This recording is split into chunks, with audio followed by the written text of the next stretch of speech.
My name is Bill, and this is my story.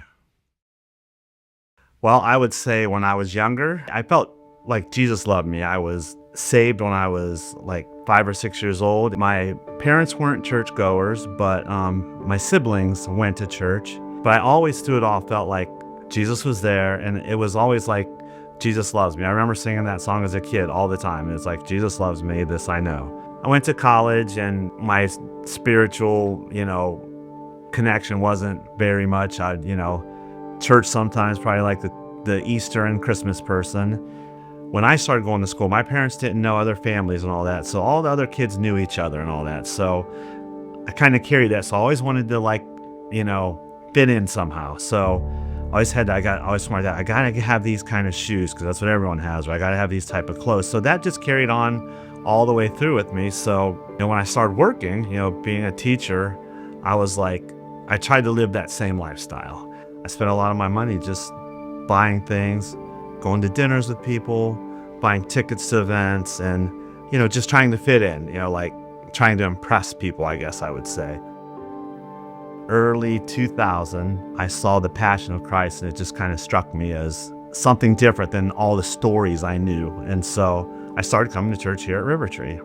My life was still, crazy. So that eventually catches up to you, and my credit's terrible.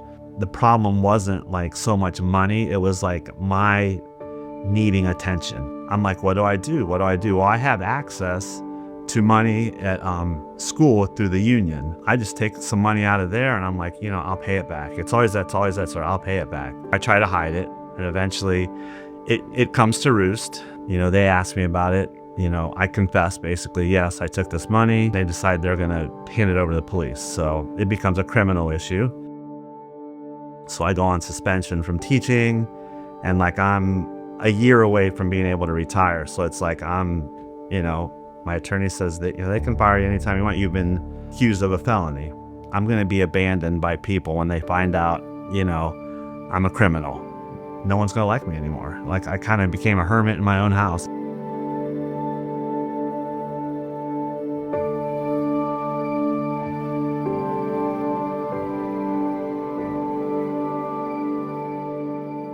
And I think my come to God moment is when I had to go to face sentencing. I have to go in for 2 nights. So I'm like, if that's what I have to do, that's what I have to do. I'm thinking, how am I going to get through this? Put me in, a cell, and all I could think of, I just prayed 48 hours, 47 hours. I just prayed every hour, and just like, God, just get me through this hour. After my first night there, the judge called us and said, you don't have to stay in here. You can go home. That's where I felt like I came to my Jesus moment. I felt like Jesus was right there in my face and said, I'm here. You don't have to stay here, and you can go home.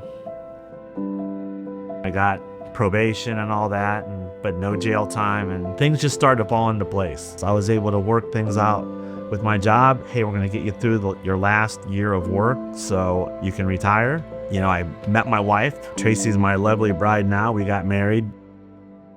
I guess God has a sense of humor. She's an accountant, and here I am, criminal due to financial issues. Now I'm back at River Tree regularly. I work on the tech team, and I work on a discipleship program with other men. I went to the judge a year ago to have my records expunged, and she told me, it's the greatest story, one of the greatest stories she's heard about someone who's turned their life around. She really gave me a go at it when I was sentenced. She said, you stole money from people who needed money, and it was tough to hear that, but it was also nice to hear her say, you've done what you need to do. As a kid, if I wouldn't have had Jesus and I wouldn't have known that, I don't think I'd have been able to go through all this stuff, because all along the way, I just felt like he's there. He's there. He's shown me like that time in the jail cell that it's time for you to step up and be, the Jesus follower you need to be.